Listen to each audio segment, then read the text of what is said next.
Bulletin में बात होगी कांग्रेस के आगे कमजोर पड़ी बीजेपी की, केजरीवाल की मोदी सरकार पर करारे वार की। बात करेंगे केंद्रीय एजेंसियों के कार्रवाई पर भड़के पूर्व मुख्य चुनाव आयुक्तों की, इंडिया रैली के बड़े प्लान की। जानेंगे ज्ञान वापी पर सुप्रीम कोर्ट के फैसले की और बुलेटिन के आखिरी में देखेंगे जाने माने कार्टूनिस्ट इरफान की किस खबर पर पड़ी तिरछी नजर। इसके अलावा और भी कई बड़ी खबरों से आपको करवाएंगे रूबरू, लेकिन तमाम बड़ी खबरों से पहले एक नजर सुर्खियों पर। पंजाब में कांग्रेस की पार्टी के साथ आए आपके पूर्व सांसद डॉक्टर धर्मवीर गांधी ने अपनी नवा पंजाब पार्टी का भी कांग्रेस में किया विलय। भोजनशाला परिसर में नहीं होगी खुदाई, सुप्रीम कोर्ट ने मुस्लिम पक्ष की अपील पर कहा उसकी अनुमति के बिना सर्वे की रिपोर्ट के आधार पर कोई कार्रवाई न की जाए। एमके स्टालिन ने मोदी सरकार पर बोला हमला, कहा जब तमिलनाडु 1 रुपए टैक्स देता है तो राज्य को 29 पैसा ही क्यों लौटाती है केंद्र सरकार। और तेजी के साथ बंद हुआ शेयर बाजार, सेंसेक्स 363 अंकों की तेजी के साथ 74,015 अंक पर हुआ बंद। निफ्टी 135 अंकों की तेजी के साथ 22,462 अंक पर हुआ बंद। ये तो थी सुर्खियां। अब बात आज की सबसे बड़ी खबर की।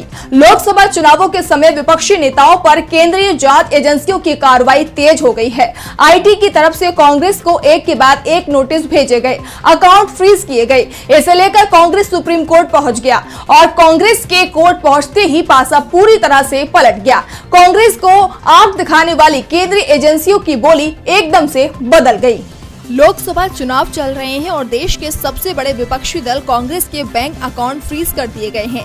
कांग्रेस ने इसके खिलाफ आवाज उठाई, इसका कड़ा विरोध किया और इसके बाद सुप्रीम कोर्ट का दरवाजा खटखटाया। सोमवार को जस्टिस बीवी नागरत्ना और जस्टिस ऑगस्टिन जॉर्ज मसीह की बेंच ने मामले में सुनवाई की और सुनवाई के बाद कांग्रेस के लिए बड़ी राहत मिलती हुई नजर आ रही है। आयकर विभाग ने कोर्ट में हलफनामा दायर किया। इनकम टैक्स डिपार्टमेंट की तरफ से सॉलिसिटर जनरल तुषार मेहता ने कहा कि लोकसभा चुनावों के मद्देनजर विभाग कांग्रेस के खिलाफ कोई एक्शन नहीं लेगा। इसके साथ ही आयकर विभाग ने सुप्रीम कोर्ट से मामले को जून तक के लिए स्थगित करने की मांग की है, जिसके बाद कोर्ट ने 24 जुलाई को अगली सुनवाई करने के आदेश दिए हैं।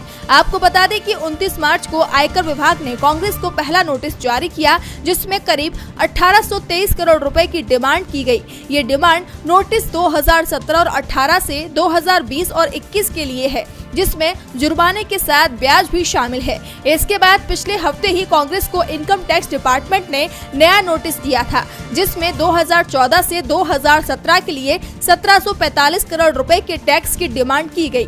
लोकसभा चुनाव के दौरान कांग्रेस के बैंक खातों पर आईटी के एक्शन का विरोध करते हुए कांग्रेस सांसद ने रविवार को इंडिया गठबंधन की महारैली में कहा था कि मोदी सरकार संविधान को खत्म करना चाहती है। तो वहीं वरिष्ठ कांग्रेस नेता विवेक तनखा ने कहा कि विपक्षी दलों के बिना कोई भी लोकतंत्र संभव नहीं है। कांग्रेस के खिलाफ अब आईटी विभाग की तरफ से चुनावों तक कोई कार्रवाई नहीं होगी, लेकिन ईडी की कार्रवाई पर फिलहाल रोक नहीं है। दिल्ली के सीएम अरविंद केजरीवाल की आज ईडी की रिमांड समाप्त हुई, जिसके बाद अब उन्हें न्यायिक हिरासत में भेज दिया गया। तो कब तक जेल में रहेंगे अरविंद केजरीवाल, देखिए इस रिपोर्ट में।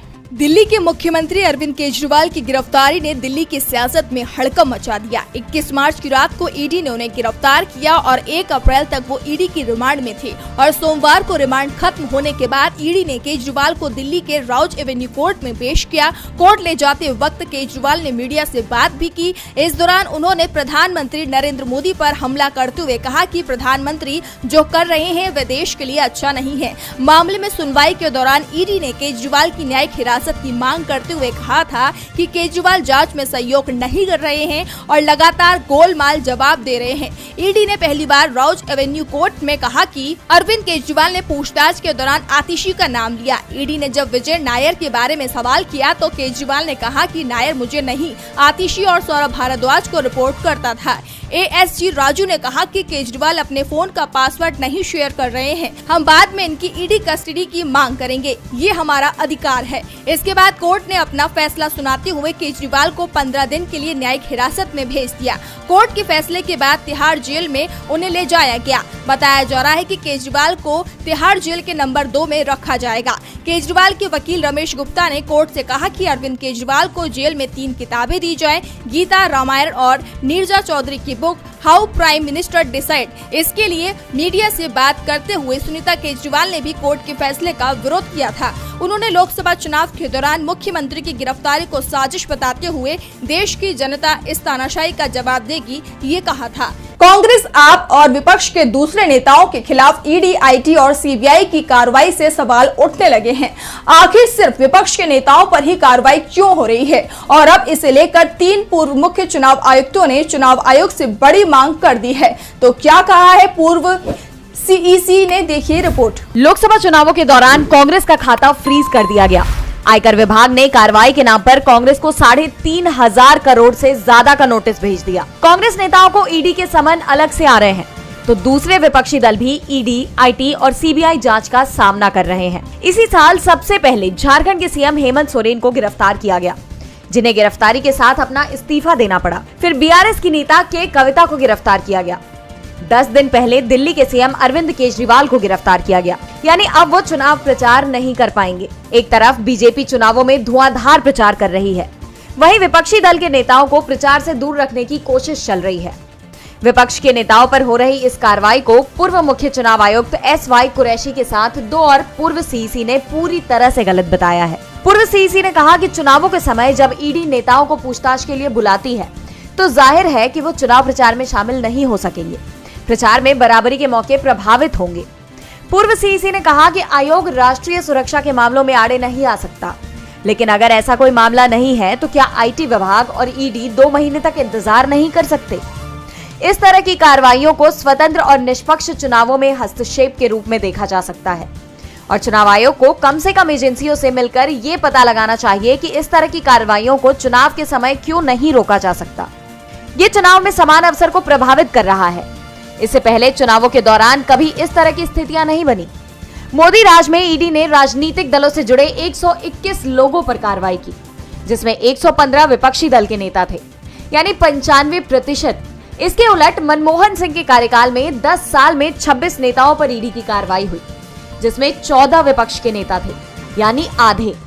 ऐसे में पूर्व चुनाव आयुक्त ने चुनाव आयोग से मांग की है कि वो इस मामले में हस्तक्षेप करें, क्योंकि चुनावों के समय उसे इसके अधिकार मिले हैं और निष्पक्ष चुनाव के लिए ये जरूरी भी है।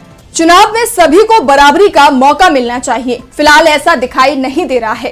एक पार्टी जमकर प्रचार कर रही है तो दूसरी को प्रचार से रोकने की कोशिश चल रही है। लेकिन विपक्षी दलों के गठबंधन इंडिया ने केंद्रीय जांच एजेंसियों के दबाव के बावजूद जबरदस्त प्लान तैयार किया है। तो क्या है इंडिया का प्लान, देखिए इस रिपोर्ट में। दिल्ली के रामलीला मैदान में इंडिया गठबंधन की महारैली की सफलता की गूंज पूरे देश में सुनाई दे रही है।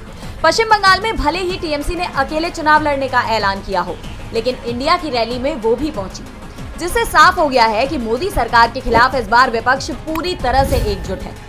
गठबंधन के नेताओं के सुर भी आपस में मिलते दिखाई दिए। सभी ने एक दूसरे की मांग का पूरा समर्थन किया और अब चुनावों के दौरान इस तरह की और भी रैलियां करने का प्लान तैयार किया जा रहा है। लोकसभा चुनावों के ऐलान के बाद इंडिया गठबंधन की 2 रैलियां हुई हैं। पहली रैली मुंबई में हुई थी और दूसरी दिल्ली में। दिल्ली में हुई लोकतंत्र बचाओ रैली से गठबंधन ने मतदाताओं के साथ सरकार को भी साफ संदेश दिया है। सरकार आयकर विभाग और दूसरी जांच एजेंसियों का दुरुपयोग कर इंडिया पर जितना दबाव बनाएगी, गठबंधन उतना मजबूत होकर उभरेंगे।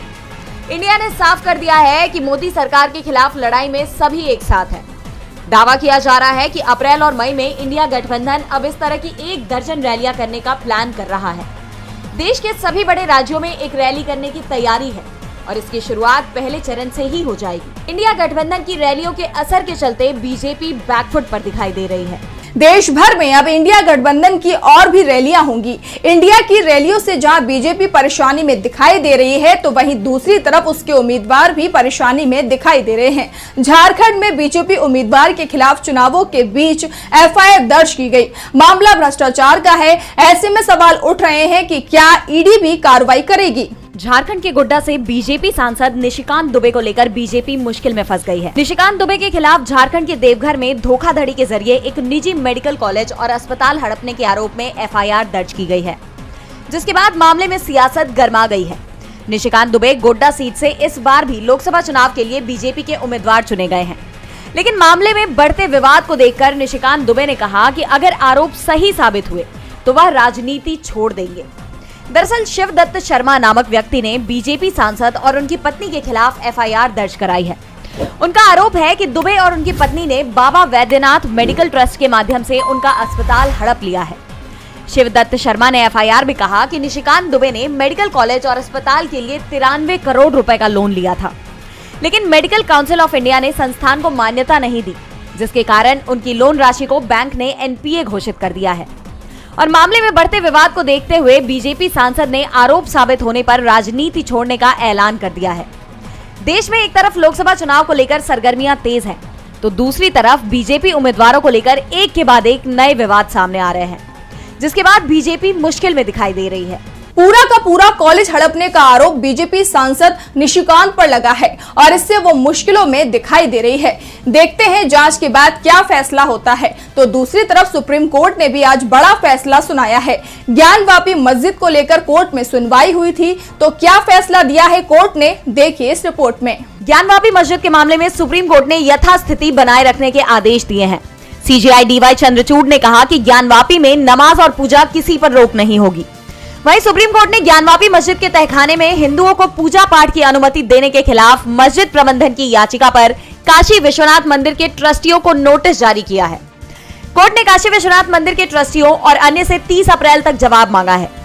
कोर्ट में मुस्लिम पक्ष की तरफ से दलील दी गई कि हिंदू पक्ष ने जगह पर कब्जा कर लिया है। अंतरिम आदेश से प्रभावी रूप से 1993 यानी 30 साल पहले की यथास्थिति बहाल हो गई है। राज्य सरकार, जो मामले में पक्षकार भी नहीं है, रात के अंधेरे में आदेश लागू करती है। आदेश की रात पूजा की जाती है, जिसमें मुस्लिम पक्ष को रहने से रोका गया। यह ट्रायल कोर्ट और फिर एचसी द्वारा पारित एक असाधारण मामला है। अब मुस्लिम पक्ष को मस्जिद से बेदखल करने की कोशिश हो रही है। कोर्ट को इस पर संज्ञान लेना चाहिए। दरअसल इलाहाबाद हाईकोर्ट ने 26 फरवरी को अंजुमन इंतजामिया मस्जिद समिति की याचिका खारिज करते हुए व्यास तहखाने में हिंदू पक्ष की पूजा को जारी रखने का आदेश दिया था। वाराणसी जिला अदालत ने भी इस मामले में हिंदुओं के पक्ष में फैसला सुनाया था, जिसके खिलाफ मुस्लिम पक्ष इलाहाबाद हाईकोर्ट पहुंचा था। मुस्लिम पक्ष का कहना है कि पूजा स्थल अधिनियम 1991 में इलाहाबाद हाईकोर्ट का हस्तक्षेप ठीक नहीं है। पूजा भी होगी और नमाज भी पढ़ी जाएगी। फिलहाल कोर्ट ने यथास्थिति का आदेश दिया है, किसी तरह के टकराव से बचने की सलाह दी है, जबकि बीजेपी के अंदर जरूर टकराव दिखाई दे रहा है। पार्टी के एक और उम्मीदवार ने टिकट लौटाने की धमकी दे दी है, तो क्या है मामला, देखिए ये रिपोर्ट। यूपी में 7 चरणों में लोकसभा चुनावों के लिए मतदान होना है और पहले चरण का मतदान 19 अप्रैल को होगा। लेकिन यूपी में इस बार बीजेपी के लिए लोकसभा चुनाव जीत पाना मुश्किल होता दिख रहा है। टिकट वितरण को लेकर पार्टी के अंदर बगावत के हालात दिखाई दे रहे हैं। बीजेपी ने पैच दरअसल बीजेपी ने बरेली से 8 बार से सांसद रहे संतोष गंगवार का टिकट काटकर छत्रपाल गंगवार को यहां से उम्मीदवार घोषित किया, जिसके बाद से ही लगातार बीजेपी के खिलाफ विरोध के सुर सुनाई देने लगे थे। तो वहीं अब ये नाराजगी सोशल मीडिया पर भी नजर आने लगी है। पार्टी और संगठन से जुड़े कुछ लोग ही सोशल मीडिया पर पोस्ट डालकर उन पर निशाना साध रहे हैं। आलम यह है कि पार्टी प्रत्याशी छत्रपाल गंगवार एक पूर्व विधायक के यहाँ होली मिलने गए थे, जिसके बाद पूर्व विधायक और उनके बेटे ने छत्रपाल गंगवार के साथ होली मिलन का फोटो सोशल मीडिया पर शेयर किया। साथ ही रामायण का दोहा लिखकर ये भी बता दिया कि जो जैसा करता है वह वैसा ही भरता है, जिसके बाद से सोशल मीडिया पर पोस्ट के जरिए अब भाजपा प्रत्याशी छत्रपाल का हवाला देते हुए तरह तरह की बातें उठाई जा रही हैं। इसमें संगठन में गुटबाजी, प्रचार में समर्थन नहीं मिलने तक के कई ट्वीट किए जा चुके हैं। वहीं सोशल मीडिया पर बाकायदा तैयार किए गए एक अन्य पोस्ट डाली जा रही है, जिसमें संतोष गंगवार की उपलब्धियां और उनकी विशेषताएं गिनाई जा रही हैं। ये पोस्ट कई भाजपा के नेताओं और सांसद के करीबियों ने शेयर की है। पोस्ट डालने वालों की ओर से साफ इशारा है कि वह चुनाव में पार्टी प्रत्याशी छत्रपाल गंगवार को नुकसान पहुंचा सकते हैं। वहीं होली मिलन समारोह में सपा प्रत्याशी प्रवीण सिंह एरन और संतोष गंगवार की हाथ मिलाते हुए फोटो भी जमकर वायरल हो रही है, जिसके बाद से अब ये साफ हो गया है कि इस समय बरेली में कुछ भी ठीक नहीं चल रहा है। और अब खबर ये भी निकलकर सामने आ रही है कि अब छत्रपाल गंगवार भी चुनाव लड़ने से इनकार कर सकते हैं। ऐसे में बीजेपी के लिए पीलीभीत की सीट के बाद अब बरेली की सीट जीत पाना भी मुश्किल होने वाला है। और बुलेटिन के आखिर में देखते हैं जाने माने कार्टूनिस्ट इरफान की किस खबर पर पड़ी तिरछी नजर।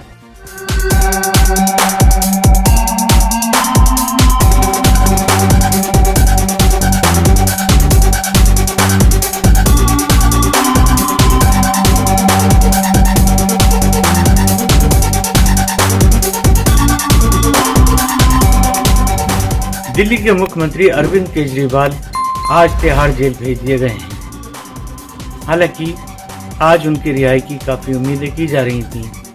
इसके पहले वो अपना काम ईडी ऑफिस से बतौर मुख्यमंत्री कर भी रहे थे।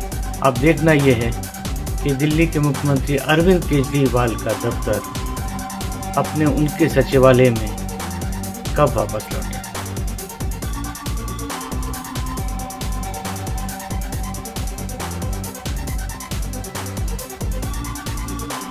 आज सोशल मीडिया से लेकर आपके चलते फिरते जीवन में भी पत्रकारिता के बुरे दौर की चर्चा होती है, क्योंकि जिन लोगों पर सूचना देने की जिम्मेदारी है वो आपके लिए नहीं बल्कि कॉरपोरेट और सरकारों को फायदा पहुंचाने में लग गए हैं। विज्ञापन मॉडल को खारिज कर आप इस बीमारी को दूर कर सकते हैं और अपने नारे को बुलंद कीजिए।